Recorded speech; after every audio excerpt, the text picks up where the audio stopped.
Do you want to rank number one on Google? Well, I hate to say it, it's actually really hard. 10 years ago, it used to be really easy, but now it's hard. And you know what? Unless you watch this whole video, you're not going to be able to rank number one on Google. Hey everyone, I'm Neil Patel, and today I'm going to share with you 3 ways you can rank number one on Google today.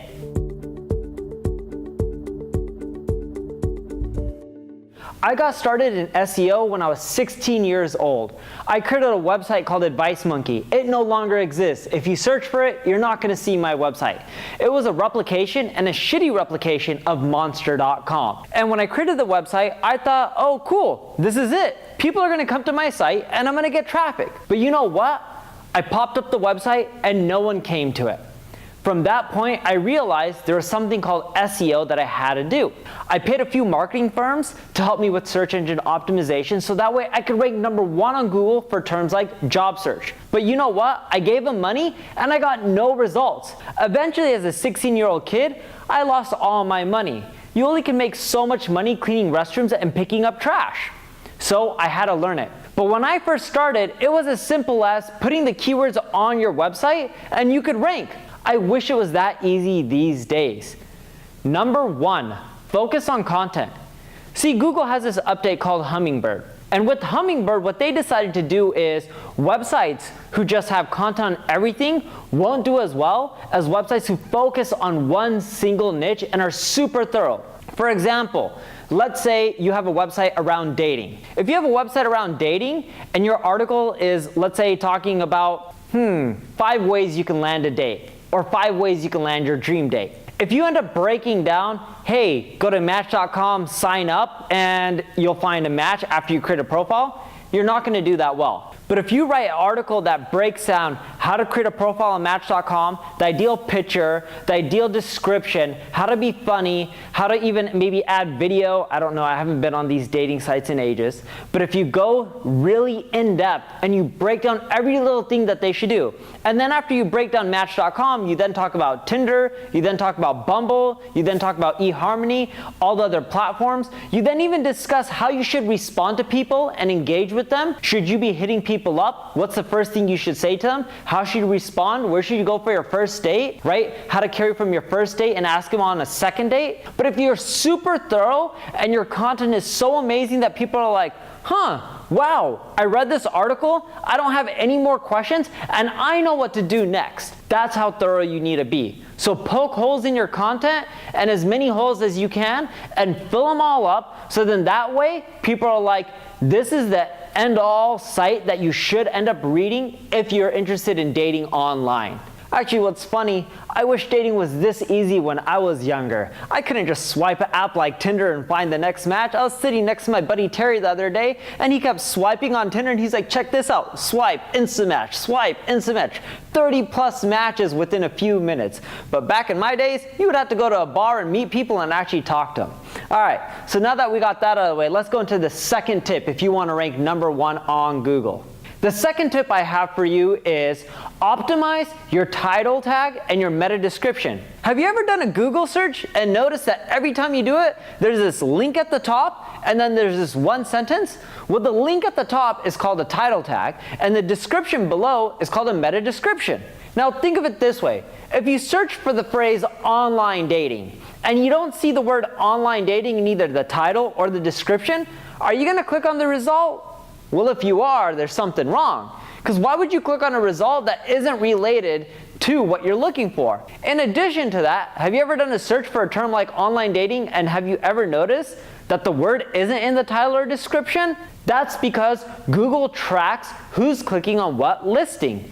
And they've learned that when a keyword is in the listing, the same keyword that you're searching for, they know you're way more likely to click through. So in your title tag and your meta description, make sure you include the keyword. But you can't just include the keyword like online dating, right? The easiest way, what I would do, and I wish it was this simple, I would just put online dating, online dating, online dating, online dating. If I could put it 20 times so people would know that the article's on online dating, I wish I would get more clicks. But it's not that simple. Yes, you have to include the keyword in your title and your description, but it has to be appealing. If it doesn't flow in a sentence, it's not easy to read, and it's not appealing or evoking curiosity, no one is going to click through. The third thing I have for you is to use Google Search Console.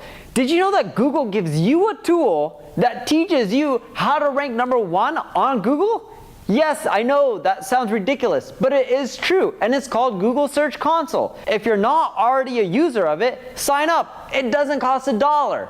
You're missing out if you're not using it. I can't emphasize that enough. So now that you're using Google Search Console, give it a few days because it takes some time to populate data. You'll see a screen that shows search analytics, and this shows you all the pages on your website that are getting you traffic. But the cool thing about Google Search Console is they also show you which articles are getting impressions. And here's what I mean by impressions. You know when you do a search on Google, you don't always click through on a result, right?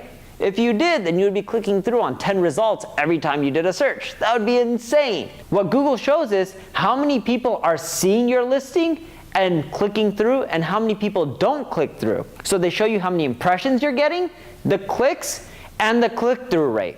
And what you'll find is, in general, you're lucky if you're getting around a 5% click-through rate, sometimes 10, 15, but in most cases, most of your pages are going to be getting less than 5% click-through rate. Now, the cool part about Google Search Console is they show you all the keywords that you're getting impressions for and all the ones you're getting clicks for. Now, remember the first tip was about content thoroughness and you want an article that talks about everything under the sun?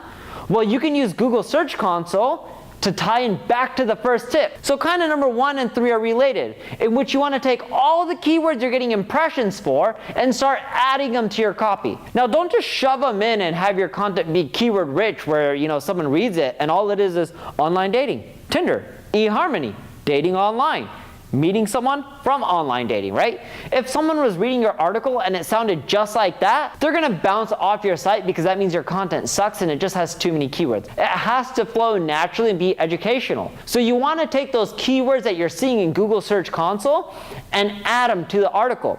Now we have an article on Instagram and it teaches you how to get over 300 targeted Instagram followers per day.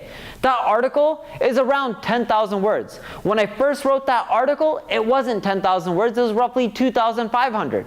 I went to Google Search Console, I saw all the people that are searching for terms related to that article, I added them within that article, I made it more thorough, and you know what? My traffic more than tripled to that article. Yes, it is that simple. And when I made that change, it didn't happen right away, but I noticed the results within 50 days. That's not a long time. So now let's recap on the tips. 1, make your content super thorough. 2, make sure you include the keywords within your title tag and meta description, but also when you're doing your title and description, make sure you're evoking curiosity and you're creating an amazing title that everyone wants to read and click through. And number 3, use the free tool that Google gives you that'll help you rank #1. That's Google Search Console. Use those 3 things and you can rank #1, not just in the future, but also right now.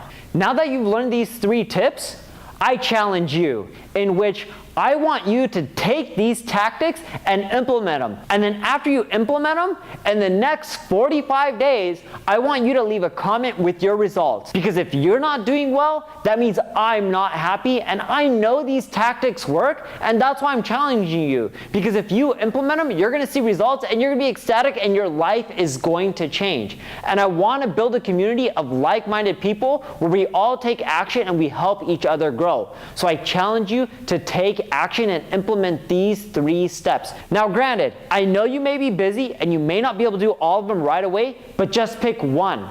It doesn't have to be time consuming. Pick one of them, make the change. Maybe you can start with the second tactic because that's the easiest one.